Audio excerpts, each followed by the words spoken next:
Hello' everyone, এইটো হৈছে যোৱাকালিৰে ইফতাৰ কৰি আৰু মোৰ এডিট কৰিব মন নগ'ল।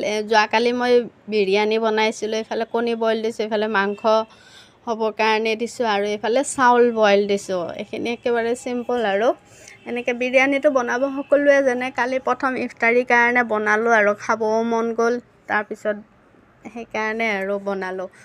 প্ৰথম ইফতাৰী কিবা এটা ভাল স্পেচিয়েল কিবা এটা হ'লে ভাল লাগে, যিহেতু আমি বছৰৰ মূৰত পাইছোঁ ৰোজাটো, মানে সেইটোৱে আৰু ল'ৰা ছোৱালী দুজনেও খাব ইচ্ছা কৰি দিয়কচোন কিবা এটা, সিহঁতৰ লগত মোৰো খোৱা হয়, সেইকাৰণে বনালোঁ। বাকী আপোনালোকে কেনেকৈ বিৰিয়ানী বনাই জনাবচোন। মই বাৰু এনেকৈয়ে বনাওঁ, বৰ বিশেষ ইমান হেৰি কৰি নবনাওঁ বাৰু, বহুত মছলা পাতি বা বহুত কিবা কিবি দি তেনেকৈ নহয় আৰু চিম্পুল ধৰণে বনাওঁ।